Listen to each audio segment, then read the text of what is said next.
بسم اللہ الرحمن الرحیم نحمدہ ونصلی ونسلم علی حبیبہ الکریم۔ درود پاک پڑھ لیں۔ اللہم صلی علی سیدنا شفیعنا نبینا مولانا محمد مبارک وسلم۔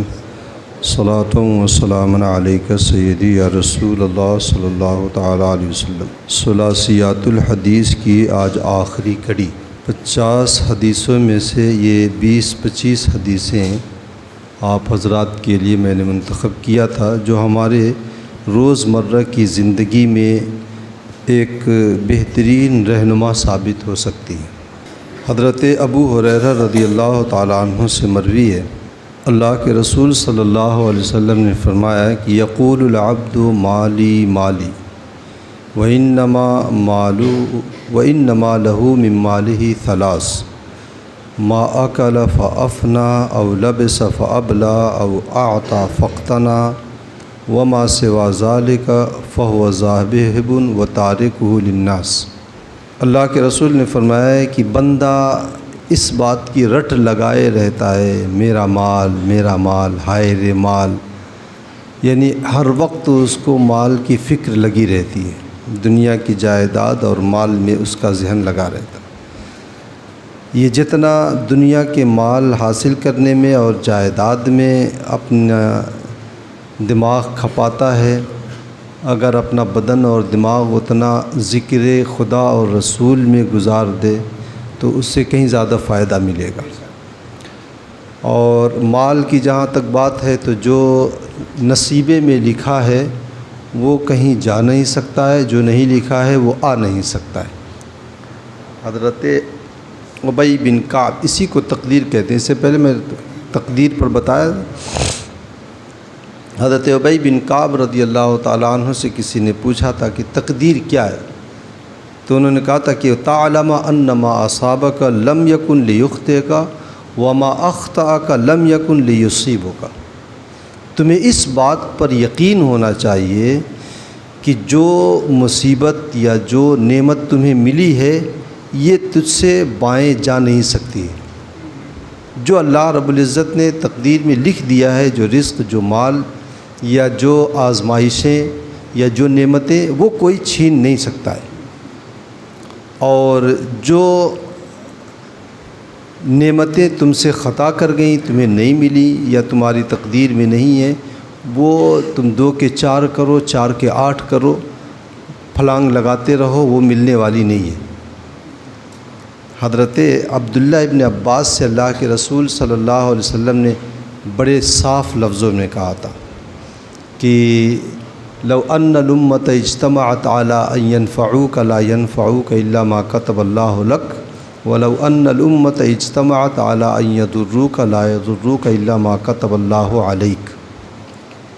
اگر پوری دنیا کی قوم اکٹھا ہو جائے اور تمہیں کسی چیز میں فائدہ پہنچانا چاہے تو جتنا اللہ نے تیری تقدیر میں لکھ دیا ہے اس سے زیادہ فائدہ نہیں پہنچا سکتے۔ اب پوری دنیا کے لوگ اگر اکٹھا ہو جائیں اور تمہیں کسی بات میں نقصان پہنچانا چاہیں تو جتنا تیری تقدیر میں نقصان لکھا ہے اس سے زیادہ نقصان پہنچا نہیں سکتے۔ اسی کو تقدیر کہا جاتا ہے۔ تو وہ جو ہماری قسمت میں ہے وہ تو مل کے رہے گا۔ کبھی آپ نے دیکھا ہوگا تبرک وغیرہ بڑھتا ہے تو لوٹ مچی رہتی ہے۔ کوئی ایسا آدمی بھی آپ کو نظر آتا ہے جو دیوار سے ٹیک لگا کے بڑے اطمینان سے بیٹھا رہتا ہے کونے میں، تبرک اسے بھی مل جاتا ہے، ملتا اسے بھی ہے، ملتا اس کو بھی ہے جو لوٹ مار کر کے لیتا ہے، ملتا اس کو بھی ہے جو چین سے بیٹھا رہتا ہے۔ تو تقدیر میں لکھا ہوا ہے تو ملے گا، وہ کہیں بائیں نہیں جا سکتا ہے۔ تو جو مال ہماری قسمت میں ہے وہ تو ملے گا۔ اس لیے ہمیں مال کو حاصل کرنے میں یا کمانے میں یا دنیا کو حاصل کرنے میں ہمیشہ جائز طریقہ اختیار کرنا چاہیے۔ اللہ کے رسول نے فرمایا انما لہ من مالہ ثلاث،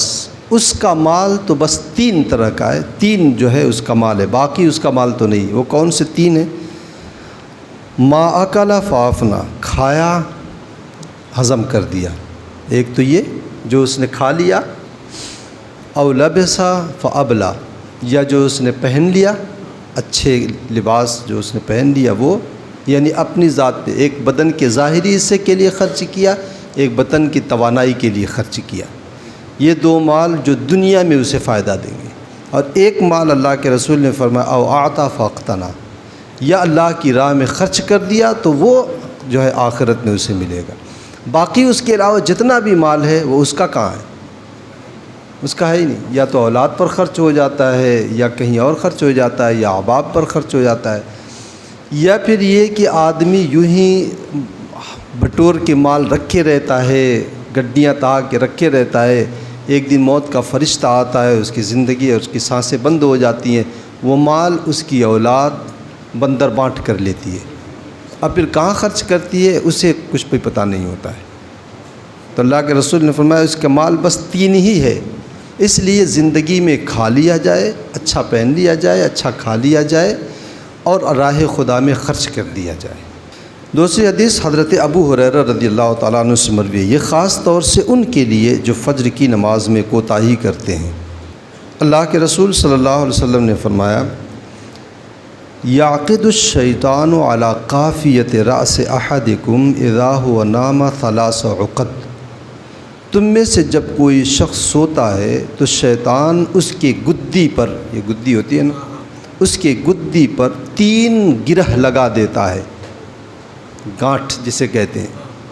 3 گرہ لگا دیتا ہے۔ یضرب کل عقدۃ علیک لیل طویل فارقدا، ہر گرہ پہ وہ تمہیں لمبی نیند سلانا چاہتا ہے۔ فَإِنِ اسْتَيْقَظَ، یہ بندہ جب بیدار ہو جاتا ہے، فذکر اللہ، اللہ کا ذکر کرتا ہے، انحلت عقدۃ، تو ایک گرہ کھل جاتی ہے۔ آدمی بیدار ہو اور ذکر الہی کرے، یہ ذکر الہی میں کیا، یا تو نیند سے بیدار ہونے کی وہ دعا کہ، اور دوسرا جو ہے اللہ کے رسول صلی اللہ علیہ وسلم نے ارشاد فرمایا ہے کہ آدمی جب صبح کو بیدار ہو تو یہ پڑھا کرے لا الہ الا اللہ وحدہ لا شریک لہ لہ الملک و لہ الحمد وہو علی کل شیء قدیر، الحمد للہ، سبحان اللہ، ولا الہ الا اللہ واللہ اکبر ولا حول ولا قوۃ الا باللہ، یہ دعا پڑھ لیا کرے۔ یا حضور صلی اللہ علیہ وسلم کے معمولات میں یہ بھی تھا کہ آپ سورہ اخلاص، سورہ فلق اور سورہ الناس بھی پڑھا کرتے تھے، یہ بھی پڑھا کرتے تھے، اور اگر یہ دعائیں یاد نہ ہوں تو کلمہ طیبہ ہے یا ہر وہ دعا ہے جس میں اللہ تبارک و تعالیٰ کا ذکر ہے، اس کا اسم جلالت ہے، تو وہ جیسے کلمہ طیبہ ہے، کلمہ شہادت ہے، یا تیسرا کلمہ ہے جس میں اللہ رب العزت کی پاکی ہے، اس طرح کی تمام چیزیں ذکر الہی میں آ جائیں گی۔ تو اگر آدمی بیدار ہو کر کے یہ دعا پڑھ لیتا ہے تو ایک گرہ کھل جاتی ہے، اور سستی جو ہے اس کی 30% ختم ہو جاتی ہے۔ فَإِن تَوَضَّأَ انْحَلَّتْ عُقْدَةٌ، اور اگر اس نے وضو کر لیا تو ایک گرہ اور کھل گئی۔ اور آپ تجربہ کریں، آپ اٹھتے ہیں اور اٹھ کر کے یہ دعائیں پڑھیں، اور پہلے تو اٹھنے کا جی نہیں چاہے گا، اور کیونکہ اس وقت شیطان تھپکیاں دے کر کے سلاتا ہے، پھر اس کے بعد اگر آپ اٹھ گئے تو سستی رہے گی کہ 2 منٹ اور لیٹ جاتا ہوں، لیکن اگر آپ اٹھ گئے اور اٹھ کر کے دعا پڑھنی تو اتنی دیر میں وہ سستی اور وہ چاہت جو بستر پہ دوبارہ لگنے کی ہوتی ہے وہ ختم ہو جاتی ہے، اور وضو کر لیتا ہے تو آدمی اچھا خاصا اس کے اندر نشاط اور پھرتی پیدا ہو جاتی ہے۔ تو اللہ کے رسول نے فرمایا اگر وضو کر لیتا ہے تو دوسری گرہ بھی کھل جاتی ہے۔ فَإِن صَلَّى انْحَلَّتْ عُقْدَةٌ، اور نماز پڑھ لیا تو تینوں کی تینوں گرہیں کھل جاتی ہیں، اور یہ کھلتی ہے تو اس کا فائدہ کیا ہوتا ہے؟ فرماتے ہیں حضور صلی اللہ علیہ وسلم فَأَصْبَحَ نَشِيطًا طَيِّبَ النَّفْسِ، تو وہ صبح کو حساس، بشاش اور خوش دل ہوتا ہے۔ آدمی صبح کو اٹھے اور فجر کی نماز پڑھے تو اس کے چہرے پہ بشاشت ہوتی ہے اور پورا دن اس کا اچھا گزرتا ہے۔ اور اللہ کے رسول فرماتے ہیں اگر یہ نہیں کیا اور وہی تینوں گرہیں لگی ہوئی اور سو گیا تو فرمایا کہ وَإِلَّا أَصْبَحَ خَبِيثَ النَّفْسِ كَسْلَانٍ، ورنہ صبح کو وہ خبیث النفس ہوتا ہے اور مطلب چہرہ گرا ہوا، پزمردہ، ایک دم مرجھایا ہوا، اور پھر سستی ایک دم اس کے اوپر لگی رہتی ہے۔ تو یہ حضور صلی اللہ علیہ وسلم نے ہماری زندگی کے لیے ایک بہترین اصول جو ہے رکھا ہے۔ ایک حدیث میں اللہ کے رسول صلی اللہ علیہ وسلم نے فرمایا بھی کہ بندہ اگر صبح کو اٹھتا ہے اور پھر صبح کو اٹھ کر کے استغفار کر لیتا ہے، یعنی اللہ رب العزت سے اپنے گناہوں کی مغفرت کی دعا کر لیتا ہے، استغفر اللہ ربی من کل ذنب واتوب الیہ پڑھ لے، یا اللہ مغفر لی پڑھ لے، یا کوئی اس کے بعد دعا کر لے، تو اللہ کے رسول فرماتے ہیں استجیب لہ فإن توضأ وصلى وقبلت صلاتہ، تو اگر اس کے بعد تو یہ دعا بھی اس کی قبول ہوتی ہے، اور اگر وضو کر کے نماز پڑھ لیتا ہے تو نماز بھی رب کی بارگاہ میں قبول ہو جاتی ہے۔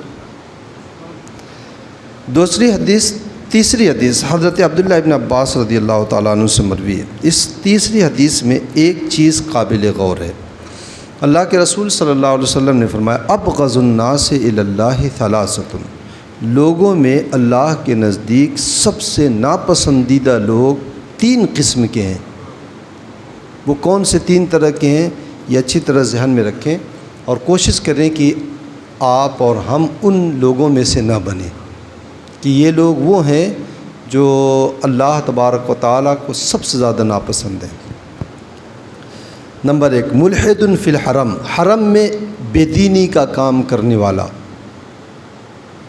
مسجد نبوی شریف میں یعنی مدینہ طیبہ میں یا مکہ مکرمہ میں، وہاں بے دینی کا کام کرنے والا یہ اللہ رب العزت کو سب سے زیادہ، بے دینی کے کام میں کیا ہے، گمراہیت پھیلانے، یہ نجدی وغیرہ سب جو ہے اللہ رب العزت کے سب سے زیادہ ناپسندیدہ لوگ ہیں کہ بے دینی پھیلاتے ہیں وہاں پر۔ دوسرا، مبتغن فی الاسلام سنت الجاہلیہ، یہ قابل توجہ ہے۔ اسلام میں یعنی اسلامی معاشرے میں زمانے جاہلیت کے طریقے کو پھیلانے والا، یہ وہ شخص ہوتا ہے جو اللہ کو سب سے زیادہ ناپسندیدہ ہوتا ہے۔ یہ اسلام میں جو ہے زمانے جاہلیت کے طریقے اب ہیں کون کون؟ زمانے جاہلیت کے طریقوں میں جو ہے حضرت امام حسن بصری کرتے ہیں شریعت کے خلاف جتنا بھی حکم ہے سب جاہلیت ہے۔ اس لیے اسلامی معاشرے میں یا کوئی مسلمان ہو کر کے وہ شریعت کے خلاف کوئی بھی حکم کرے گا تو یہ مبتغن فی الاسلام جو ہے سنت الجاہلیہ ہوگا، کہ اسلام میں جو ہے زمانے جاہلیت کے رسم و رواج اور ان کے طریقوں کو رائج کرنے والا مانا جائے گا۔ اسی طریقے سے زمانے جاہلیت میں بے پردگی عام تھی، عورتیں زیب و زینت کے ساتھ سج سنور کر کے مردوں کے شانہ بشانہ نکلا کرتی تھی، اور آج بھی دیکھ لیجئے وہ چیز ہمارے معاشرے میں کثرت سے۔ بازار چلے جائیے تو پہلے ہم لوگ جب چھوٹے تھے گلیوں میں عورتیں گزرا کرتی تھیں اور پیچھے سے کسی آدمی کے قدموں کی چاپ وہ سن لیتی تھیں تو وہ اس طرح کنارے دیوار سے لگ جاتی تھی جیسے دیوار کے اندر چمبک ہے اس نے ان کو کھینچ لیا ہے۔ اور اب جو ہے اگر 4 عورتیں ہیں اور 20 فٹ کا راستہ ہے تو آپ کو راستہ نہیں ملے گا، وہ اتنی اٹکیلیاں کرتی ہوئی گزرتی ہیں۔ بازاروں میں چلے جائے تو بچنا عورتوں کو چاہیے مگر بچنا ہم کو پڑتا ہے، ہمیں اپنے بدن کو بچانا پڑتا ہے۔ تو اسی لیے قرآن پاک نے اس کے اوپر قدغن لگاتے ہوئے کہا تھا وَقَرْنَ فِي بُيُوتِكُنَّ وَلَا تَبَرَّجْنَ تَبَرُّجَ الْجَاهِلِيَّةِ الْأُولَىٰ، اپنے گھروں میں رہو، یہ عورتوں کو حکم ہوا اپنے گھروں میں رہو، قَرْنَ فِي بُيُوتِكُنَّ، اپنے گھروں میں رہو، وَلَا تَبَرَّجْنَ تَبَرُّجَ الْجَاهِلِيَّةِ الْأُولَىٰ، اور زمانے جاہلیت میں جیسے عورتیں نکلا کرتی تھی مت نکلا کرو ایسے بے پردہ۔ یہ بے پردگی 2 طرح کی ہے ہمارے معاشرے میں۔ ایک تو وہ بے پردگی ہے کہ عورتیں نقاب لگائے رہتی ہیں، چہرہ کھلا رہتا ہے اور بے محابہ جو ہے مارکیٹ میں ایسے گھومتی ہیں۔ دوسری ایک وہ بے پردگی ہوتی ہے کہ عورتیں لباس پہنے ہوتی ہیں لیکن بدن کا سارا نشیب و فراز ظاہر ہوتا ہے۔ اپنے شوہروں کے لیے اتنی زینت نہیں کرتی ہیں جتنی زینت وہ مارکیٹ میں اور شادیوں میں جانے کے لیے کرتی ہیں، اور یہ سخت حرام ہے۔ اور جب عورت نکل جاتی ہے اپنے گھر سے بغیر کسی محرم کے بغیر نکلتی ہے تو اللہ کے رسول فرماتے ہیں ایک فرشتہ اس کے اوپر مسلسل لعنت بھیجتا ہے جب تک کہ وہ اپنے گھر میں واپس نہیں آ جاتی۔ اللہ کے رسول صلی اللہ علیہ وسلم نے فرمایا ہے کہ وہ شخص، یہ ہمارے لیے بھی بے غیرتی کی بات ہے، اللہ کے رسول نے فرمایا ہے کہ وہ شخص جو اپنے گھر میں، یعنی اپنے گھر میں کا مطلب اپنی بیٹیوں، بہنوں، اپنی بیویوں میں یا اپنی ماؤں میں اس بات پر راضی رہے کہ وہ بے حیائی کریں، بے پردگی کریں، غیر محرم کے ساتھ نکلیں، تو اللہ کے رسول فرماتے ہیں وہ دیوس ہے، ایسا سخت دیوس ہے۔ اور دیوس وہ آدمی ہوتا ہے کہ اگر عالم دین بھی ہے اور اس کے گھر میں بھی ایسا ہو رہا ہے تو اس کے پیچھے نماز مکروہ تحریمی واجب الاعادہ ہوگی۔ تو یہ سخت گناہ، ایسا نہیں ہے کہ مطلب ہم بچ جائیں گے، نہیں، ہم بچیں گے نہیں۔ اللہ کے رسول نے فرمایا قرآن پاک میں اللہ رب العزت نے فرمایا لَتُسْأَلُنَّ يَوْمَئِذٍ عَنِ النَّعِيمِ، اللہ کے رسول نے فرمایا کلکم راعٍ وکلکم مسئول عن رعیتہ، ہماری ایک بیٹی اگر ایسا کرتی ہے تو ہمیں پکڑا جائے گا، کیونکہ اس کی تربیت کی ساری ڈور آپ کے ہاتھ میں ہے۔ تو مبتغٍ فی الاسلام سنت الجاہلیہ کا سب سے زیادہ اور ایک دم واضح ثبوت یہ ہمارے معاشرے میں عورتوں کا بے بہابہ نکلنا ہے۔ اسی طریقے سے زمانے جاہلیت کی اور چیزوں میں کیا چیزیں تھیں؟ پڑوسیوں کی حق تلفی، حسب و نسب پر لعن طعن، کسی کے خاندان، گھرانے، ذات، برادری کے اوپر لعن طعن، رنگ و روغن کے اوپر لعن طعن، کوئی کالا ہے تو اس کو کچھ اور نام دے دیا، یا اس کو جو ہے کہہ دیتے ہیں نہ جانے کیا کیا کہہ دیتے ہیں۔ حضرت بلال رضی اللہ تعالیٰ عنہ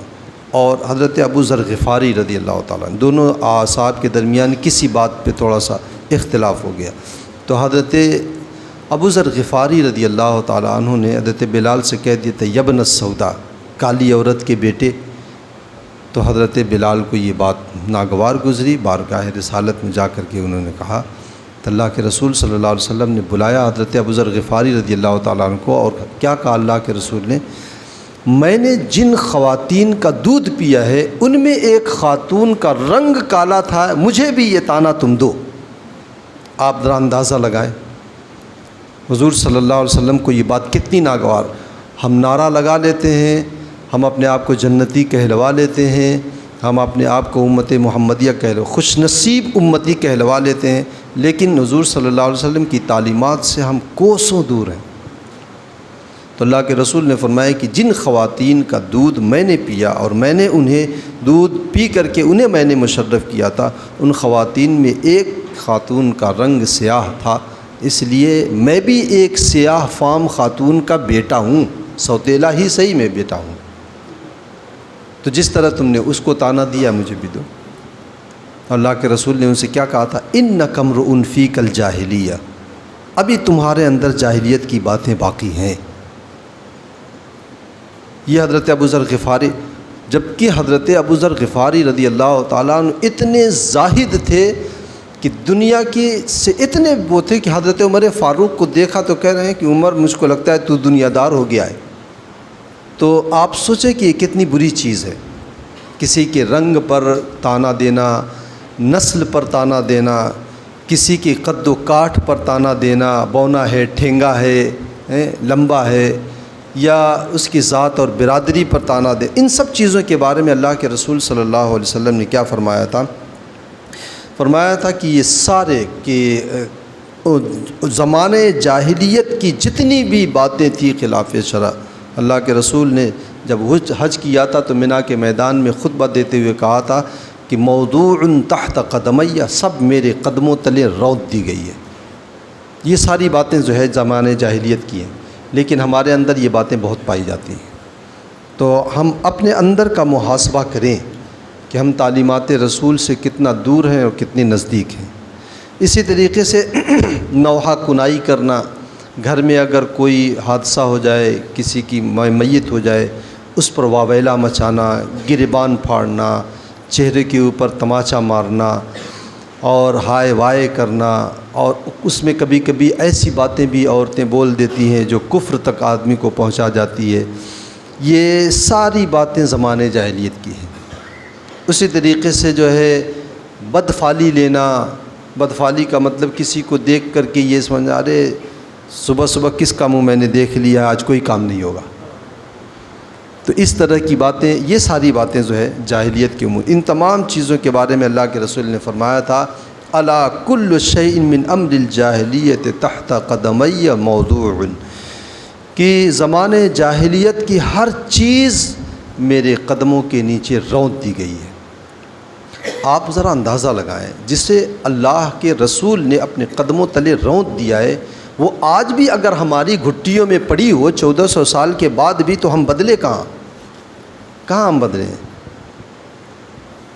تو جو چیز اسلام نے اور بانی اسلام نے 1400 سال پہلے ختم کر دیا تھا، 1400 سال کے بعد بھی اگر امت اسے باقی رکھتی ہے تو یہ ہماری سعادت مندی نہیں ہے۔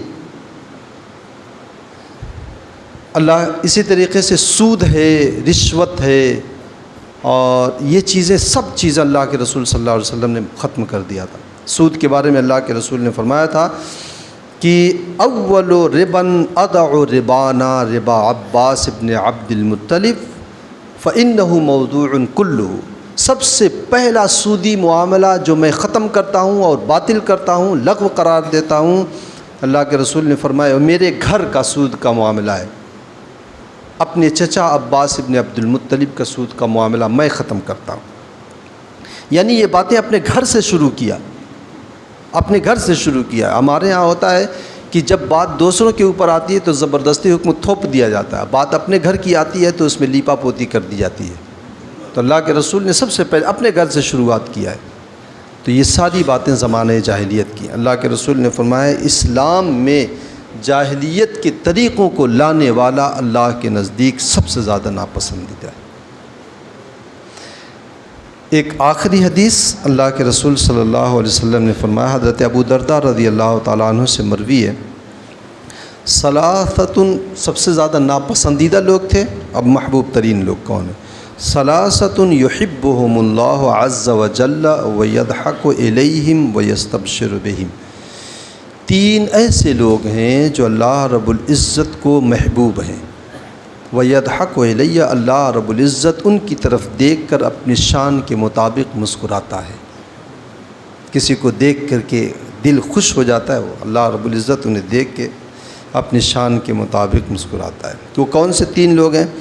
الَّذِي إِذَا انْكَشَفَتْ فِئَةٌ قَاتَلَ وَرَاءَهَا، ایک وہ کہ جب اسلام کے خلاف جنگ چھڑ جائے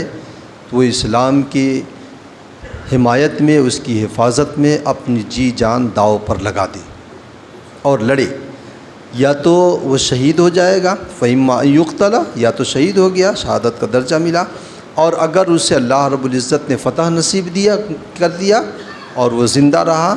تو اللہ کے رسول فرماتے ہیں فیقول اللہ رب العزت فرشتوں سے ارشاد فرماتا ہے انظروا الی عبدی کیف صبر لی لنفسی، کہ اس بندے کو دیکھو کیسے اس نے میرے لیے اتنا صبر کیا ہے۔ ایک تو وہ شخص جسے اللہ رب العزت